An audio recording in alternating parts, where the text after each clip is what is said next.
Hindi world-class. Yan ang naging hatol ng mga ekspertong kasama ng Senado na sumuri sa di umano'y overpriced na Makati Parking Building. Sa kanilang pagtataya, nasa mahigit 700 milyong piso lamang. Ang ginastos dito, higit na mababa sa idineklarang mahigit 2 bilyong piso. Pero muling iginit ang kampo ni Noe Makati Mayor at ngayon Vice President Jejomar Binay, walang anomalya sa proyekto. May report si Ivan Mayrina. Sa roof deck ng Makati City Hall Building 2, nagsimula ang inspeksyon ng Senate Blue Ribbon Committee. Naka-landscape ito, batay daw sa pinagmamalaking green concept ng gusali o pagiging environment-friendly umano nito. Nasa 11th floor mga storage rooms na wala pa raw laman. Pinuna ito ng inimbitahang valuation expert na tumutulong sa Senate Blue Ribbon Committee na alamin ang tunay na halaga ng building. I expected the office floor. No? So it's very expensive floor to be used for storage. Sa ikasampung palapag, meron pa rin mga storage rooms. Naroon din ang bulwagan para sa National Statistics Office o NSO, pero wala pang gumagamit nito. Pababa ng building, dinaanan ng komite ang iba pang office spaces na pawang hindi pa rin ginagamit. Ang iba, hindi pa tapos. Napuna rito ng isang eksperto ang ginamit na finishing sa mga sahig ng gusali. Flooring, I should say na parang in the family of yung mga vinyl tiles, pero it comes in roll. Nauna rito napansin din ni Senador Antonio Trillanes sa mga dingding na hindi konkreto. Dito, parang shell lang eh. Wala namang maraming partition. And the partitions are drywall partitions. Meaning?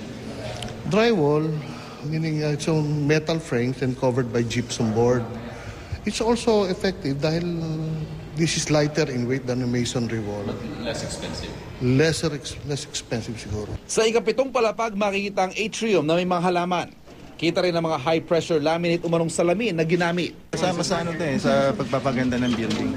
Inaalam ng komite kung overpriced o may pato ang halaga ng gusali. Ikaw ang mayor at bilang ako vice mayor. Umamin na si dating Vice Mayor Ernesto Mercado na kumita siya dito at malamang din daw maging ang mayor noong panahon niya na si Vice President Jejomar Binay. Namamahalan din ang ilang senador sa 2.3 billion pesos sa ginastos kung ikukumpara sa mga engranding building sa Makati. Lalo't kalahati ng gusali ay para sa parking. Walang finishing ang sahig dito. Pagdating naman sa basement, napansin din ang bahagi ito ng rampa na nasisira na. Hindi rin pinalampas ang hindi pa tapos sa palikuran. Gayon din ang isang tila kwarto na tinakpan ng retasong plywood at tinakpan ng masking tape. Is this something that you would expect of a 2.3 billion peso building? What you saw? Well, definitely not. No? Of course, with that price, I expect a premium building. It's a modern building of average standard, but I wouldn't consider it to be world-class standard. Lumabas din sa aktual na pagsukat ng gusali may kabuang 27,630 square meters. Lalabas sa mahigit 80,000 per square meter ang ginastos dito. Pero ang estimated Cuervo, base sa kanyang nakita, 27,000 per square meter lang ang halaga nito.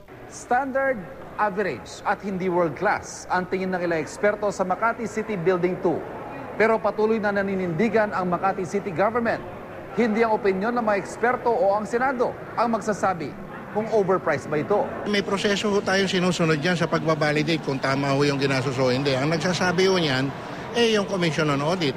At sabi ko nga ho, doon sa mga previous hearings, dumahan na ho yan sa review. Sa gitna ng inspeksyon, nakabantay ang mga supporter ng mga Binay sa labas ng gusali. Ayon naman sa tagapagsalita ni Vice President Binay, kahit sabihin daw ni Trillanes na hindi world-class ang gusali, ang importante ay pareho mga ginamit na materyales na nakasaad sa Bill of Material ng gawin ng bidding. Isa sa aming... Nauna nang sinabi ni COA Chair Grace Pulido Tan sa pagdinig na may mga nakita silang kaduda-duda sa proyekto. Magpapatuloy ang pagdinig ng Senado sa gusali sa Huwebes. Ivan Mayrina, GMA News.